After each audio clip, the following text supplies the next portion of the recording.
Welcome back, my dear students of class 10th. Let us study one more poem from your syllabus, that is Amanda. Amanda is a beautiful poem written in 6 stanzas. This very particular poem is written by an American poetess named Robin Klin. Robin Klin is an Australian poetess, my dear learner, who is actually known for writing poems for young adults and children.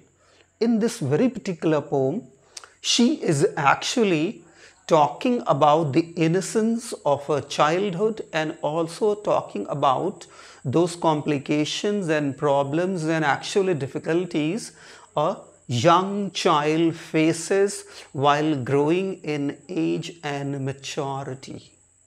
Now let's look at this very particular poem and try to understand this poem line by line. So my dear learners, आइए इस video में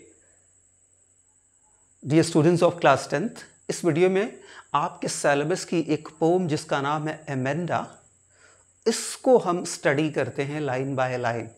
इस video में मैंने इस pome की 3 stanzas को cover किया है माय डियर लर्नर्स। इस पोम में टोटल प्रोबेबली 6 स्टैंजास हैं। No, my dear learner, probably not 6 stanzas, probably 7 stanzas. This poem has 3 lines each.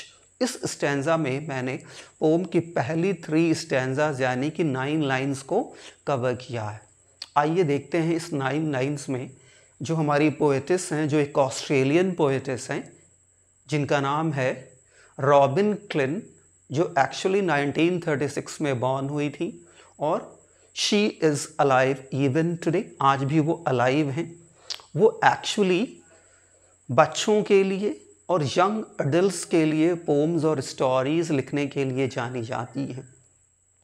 यहाँ पर इस पोम में भी वो एक्चुअली चाइल्डहुड इनोसेंस और वो डिफ़िकल्टीज़ एंड प्रॉब्लम्स जो एक चाइल्ड फेस करता है जब वो ग्रो कर रहा होता है एज में और मैच्योरिटी में, कैसे उसके जो पेरेंट्स होते हैं और कह सकते हैं उसका जो समाज होता है, कितनी चीज़ें वो उससे एक्सपेक्ट करता है कि वो कितना जो है सेंसिबल बिहेव करे, कितना मैच्योर बिहेव करे और कितना सिंसियरिटी दिखाए बिना ये समझे हुए कि वो एक चाइल्ड है और बीइंग चाइल्ड उसकी अपनी भी कुछ लाइकिंग्स हैं, कुछ डिसलाइकिंग्स हैं।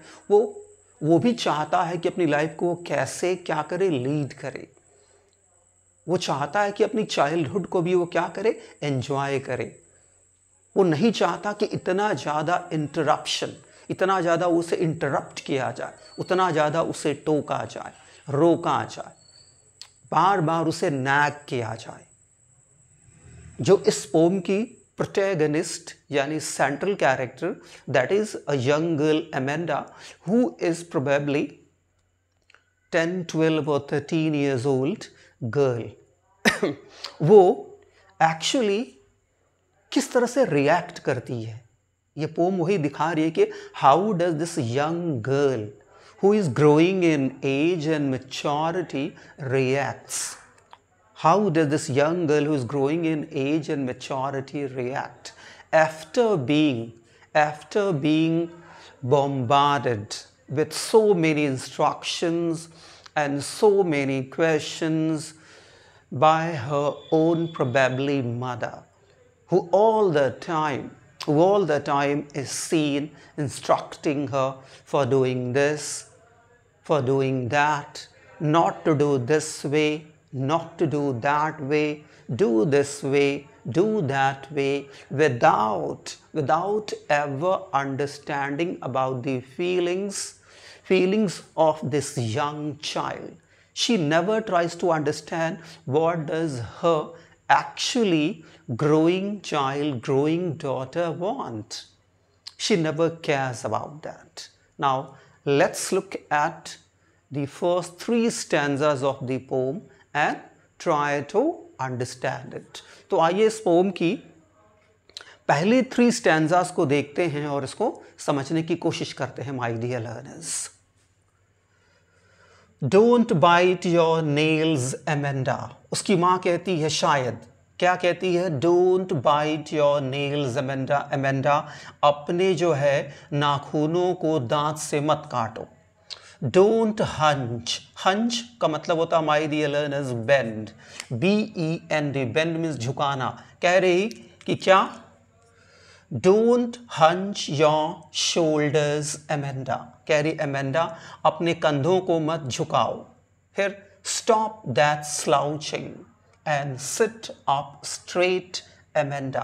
कह रही है एमेंडा अपने, क्या कह रही है? Don't sit Leslie. स्लाउच का मतलब होता है to sit in a lazy and lethargic manner, कि बहुत ही लापरवाही से, आलसी ढंग से बैठना। एंड कह रही है सिट अप स्ट्रेट, और सीधे बैठो एमेंडा। तो देखिए पोम की जो पहली 2 लाइन देखिए बार बार दोनों लाइन डोंट से शुरू हो रही हैं। यहाँ देखिए डोंट, और दोनों लाइन के लास्ट में देखिए क्या आ रहा है? एमेंडा। एमेंडा यानी कि बार बार, या देखिए ये लाइन अगर जो ये वर्ड बार बार अगर जो पोएट ने रिपीट किया तो क्या दिखाना चाहता है कि कैसे उसकी माँ उसको बार बार उसका नाम लेके टोकती रहती है। दूसरा देखिए डोंट बाइट, डोंट हंच। दोनों पोम की जो फर्स्ट लाइन है वो दोनों डोंट से शुरू हो रही हैं। तो अगर जो मैंने आपको बताया पोम की कोई भी लाइन सेम किसी वर्ड से या फ्रेज से शुरू हो रही है तो कौन सा फिगर ऑफ स्पीच होता है माय डियर लर्नर्स? एनाफोरा। तो पोम की पहली 2 lines are very good example of anaphora. बहुत ही अच्छा उदाहरण है एनाफोरा का। और दूसरा नाम उसने 2 बार, पोम की दोनों लाइन जो खत्म हो रही किससे? एमेंडा से, यानी कि repetition of the word Amanda, it means repetition. यहाँ रेपिटिशन फिगर ऑफ स्पीच भी यूज हुआ है। तो पोम की पहली 2 लाइंस में क्या? एनाफोरा, दूसरा रेपिटिशन। और ये क्यों हो रहा है? बिकॉज वो जोर दे रही है, पोएटिस दिखाना चाहती है कि कैसे उसकी माँ जोर दे रही है किस पे? कि don't bite your nail Amanda, don't hunch your shoulders and कह रही है देखिए योर शोल्डर्स एमेंडा। कह रही है अपने, पहले तो क्या कह रही है देखिए, don't bite your nails Amanda, don't hunch your shoulders Amanda. ठीक है, तो दोनों लाइन में देखिए कैसे वो बार बार वो एमेंडा एमेंडा बोल रही है और डोंट से शुरू कर रही है, यानी कि एम्फेसिस कर रही है, वो उसको मैनर्स और एटिकेट सिखाने की कोशिश कर रही है my dear learners.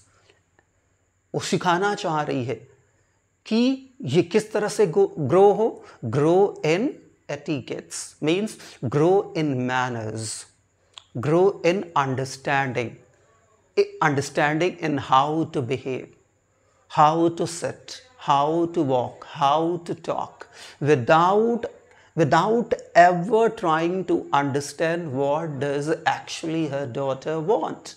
She forgets about this very particular thing, that her daughter is first a child and she should respect her being child, and she should give her that room that a child needs and require to grow in a healthy manner. ये चीज़ वो भूल जा रही कि वो उसकी जो daughter है वो पहले एक चाइल्ड है, and she should respect and understand the sentiment and psychology of a child, कि उसे सबसे पहले अपनी बेटी जो बच्ची है उसकी साइकोलॉजी को समझना चाहिए और उसकी साइकोलॉजी को और उसकी अंडरस्टैंडिंग को रिस्पेक्ट करना चाहिए और उसे रूम देना चाहिए ताकि वो प्रॉपर वे में ग्रो कर सके एज में और मैच्योरिटी में। देखिए third line, don't that slouching. Slouching means बताया मैंने आपको, स्लाउचिंग का मतलब होता है to sit in a very lazy and lethargic manner, यानी कि लापरवाही से ढीले ढाल ढंग से बैठना। एंड सिट अप स्ट्रेट, कह रही ढीले ढाले ढंग से मत बैठो एमेंडा बंद करो ढीले ढाले ढंग से बैठना, एंड सिट अप स्ट्रेट, सीधे बैठो एमेंडा। तो देखिए पोम की पहली जो तीनों लाइंस में, तीनों लाइन एमेंडा से एंड कर रही हैं, यानी कि आप समझ सकते हैं कि how is her mother bothering her and somehow nagging her. Nag का मतलब होता है my dear NAG, nag, nag या पेस्टर, PASTER। जब हम किसी को क्वेश्चन कर करके, इंस्ट्रक्शन दे दे के परेशान कर देते हैं तो that is called nag. So here you can say that Amanda's mother roast her. She does love roasting her own daughter. She does love grilling her own daughter, and she does love instructing just her daughter without thinking that her daughter is first a child, and being a child, she loves to live her own life in a little bit free and relaxed manner. कि ये भूल जा रही कि पहले उसकी जो daughter है वो चाइल्ड है, और चिल्ड्रन क्या पसंद करते हैं, to live their own life by their own way and on their own terms and conditions. बच्चे अपने टर्म्स एंड कंडीशंस में जीना चाहते हैं, एंड हमें ये समझना भी चाहिए और हमें उनके चाइल्डहुड को ऑनर और रिस्पेक्ट भी देना चाहिए, उनके इमोशन को रिस्पेक्ट भी देनी चाहिए।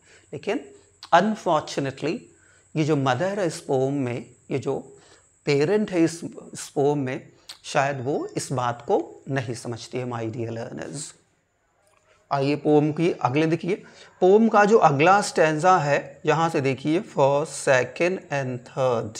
देखिए ये किसमें, पैरेंथेसिस, इसको कहते हैं माय डियर लर्नर पैरेंथेसिस।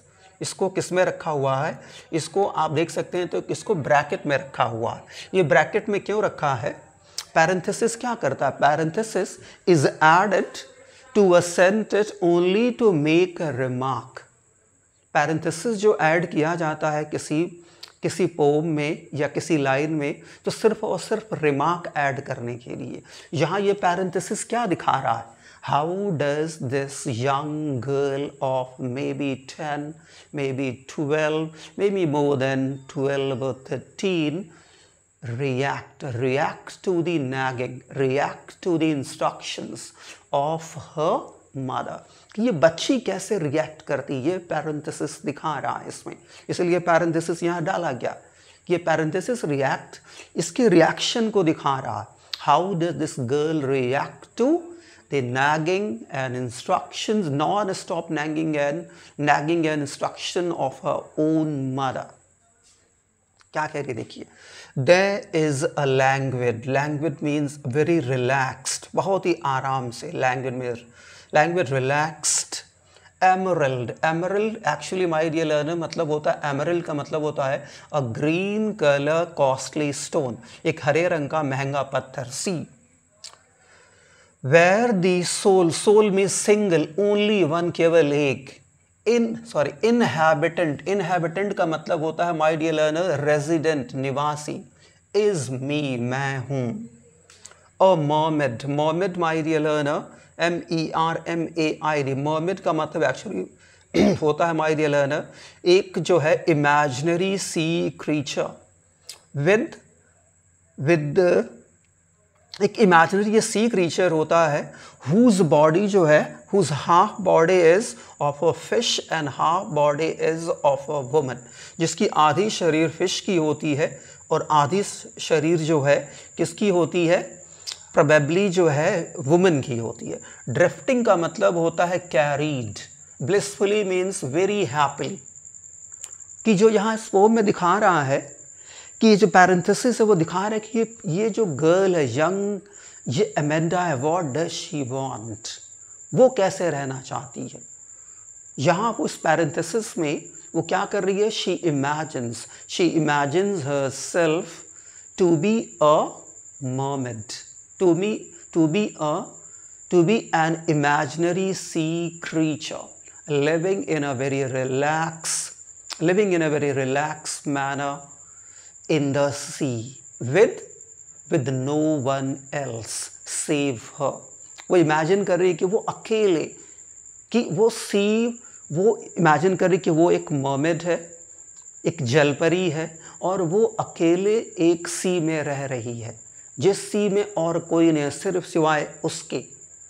और वो कैसे मूव कर रही है, वो जो वाटर है उसको कैसे कैरी कर रहा है इस प्लेस से उस प्लेस पे। तो ये यहाँ पे एक मर्मेड को, अपने आप को एक मर्मेड की तरह इमेजिन कर रही है और इमेजिन कर रही है कि वो एक सी में अकेले रह रही है, सोल कह रही है, सोल में सिंगल। इमेजिन करें कि एक ऐसे वो सी में है जहाँ पे उसके सिवाय कोई नहीं है। तो इससे आप ये समझ सकते हैं कि ये लड़की, ये जो यंग गर्ल है 12-13 ईयर्स की, she is so much fed up, she is so much fed up with the company of his own mother, that now she wants to live all alone in a lone sea like a mermaid. Why? Because this girl does not want to be disturbed or nagged or pasted anymore by the people like her own mother, and that's why she imagines herself as a mermaid living all alone by herself in a sea where she is being carried or drifted from one place to other in a very relaxed and happy manner by the water of the sea. तो कैसे imagine कर रही है, इसी तरह का एक life वो जीना चाहती कि अकेले एक समंदर में वो रहे, जहाँ पे समंदर का जो वाटर है उसे एक जगह से दूसरी जगह ड्रिफ्ट करता हुआ ले जाए, मूव करता हुआ ले जाए, जहाँ उसे कोई रोकने वाला टोकने वाला उसकी माँ जैसा ना हो। तो ये माय डियर लर्नर्स पोम का जो है दूसरा स्टैंजा ख़त्म हुआ। अब देखिए पोम का जो तीसरा स्टैंजा है, दैट इज़ इस वीडियो का last stanza. Did you finish your homework Amanda. देखिए फिर उसकी मदर टोक रही, कैसे देखिए, did you finish your homework Amanda. उसकी माँ पूछ रही कि एमेंडा क्या तुमने अपना होमवर्क कर लिया। Did you tidy your room Amanda पूछ रही क्या एमेंडा तुमने अपने कमरे को टाइडी मीन्स क्लीन साफ कर दिया। आई थॉट मैंने सोचा, I told you to clean your shoes. कह रही कि मुझे लगता है, मैं सोचती हूँ कि मैंने तुमसे बोला था अपने जूते साफ़ करने के लिए एमेंडा, कि क्या तुमने ये किया एमेंडा, क्या तुमने अपना होमवर्क किया एमेंडा, क्या तुमने अपने रूम साफ़ किए एमेंडा। मुझे लगता है या मैं सोचती हूँ कि मैंने तुमसे बोला था एमेंडा कि तुम अपने जूते साफ़ कर लेना एमेंडा, तो क्या तुमने ऐसा किया। तो देखिए पोम की जो थर्ड स्टैंजा में कैसे इसकी माँ बार बार डिड यूज़ करके क्वेश्चन कर रही है। जब भी हम डिड से किसी भी ऑक्सिलरी वर्ब का यूज़ करके क्वेश्चन करते हैं तो जनरली आंसर किस में मिलता है, यस या नो में। तो वो पूछना चाहती है, did you do your homework Amanda, did you tidy your room sorry Amanda, I thought I told you to clean your shoes Amanda. तो कह रही है एमेंडा क्या तुमने अपने होमवर्क किए। बिना आंसर का वेट किए हुए अगला क्वेश्चन आ जा रहा है कि क्या तुमने अपने कमरे साफ़ किए। बिना आंसर वेट किए हुए पूछ अगला क्वेश्चन, क्या तुम अपने जूते साफ़ किए, पॉलिश किए। तो देखिए किस तरह से इसकी माँ इसको एक के बाद एक क्वेश्चन कर रही है माय डियर लर्नर्स। इससे आप समझ सकते हैं कि how can a young girl और young child be happy, be calm, be at peace if that young boy or a girl is just bombarded with so many questions by his mother or by his father or by her mother or by her father। तो यहाँ पे मैं कह रहा हूँ कि इसकी माँ कह रही माय डियर लर्नर्स। क्यों ऐसा मैं कह रहा हूँ, क्योंकि जनरली क्या होता है, मोस्ट ऑफ द टाइम जो माँ ही एक बच्चे के साथ होती है अपने ग्रोइंग जो है गर्ल या ग्रोइंग बॉय के साथ, और फादर नहीं होता है। और ज़्यादा हम ये मानते हैं it is the responsibility of a woman to help her actually child और her daughter to inculcate good habits and etiquettes. So ऐसा लगता है कि इसकी माँ ही है कि जो इसे लगातार इतने क्वेश्चंस कर रही है my dear learners.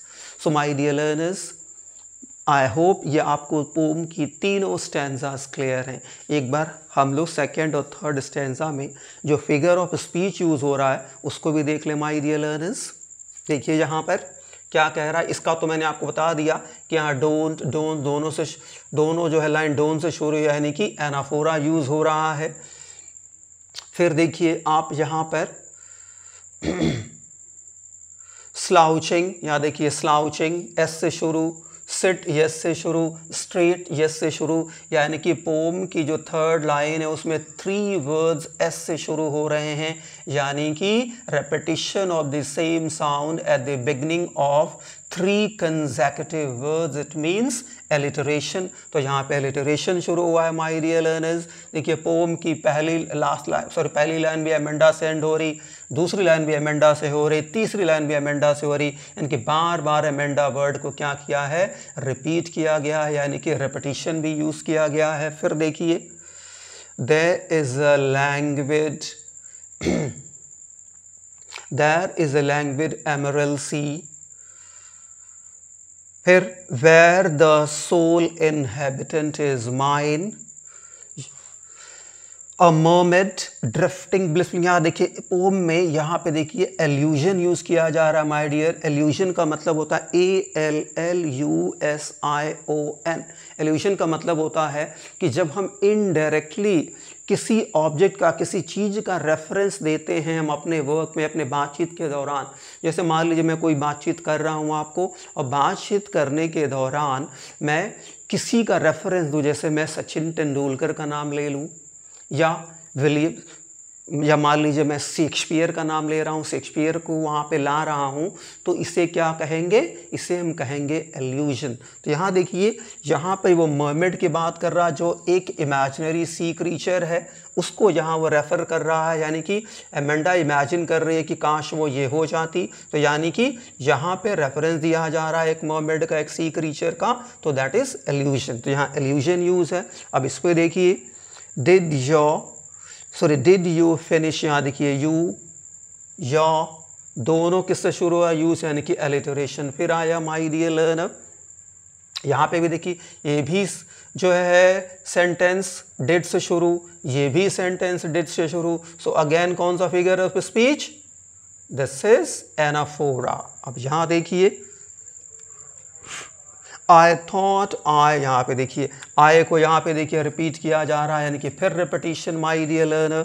I thought, I told you, देखिए टोल्ड में ओ का साउंड, थॉट में ओ का साउंड, इस यहाँ पर ओ का साउंड, यॉ में ओ का साउंड, शूज़ में यो का साउंड, यानी कि यहाँ पे रिपीटिशन ऑफ वावल साउंड। तो कौन सा फिगर ऑफ स्पीच हो गया my dear learner, it is assonance, ASSONANCE,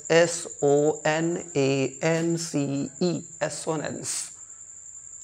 So I hope my dear learners, पोम की जो फर्स्ट 3 स्टैंजाज हैं ये आपको क्लियर हैं।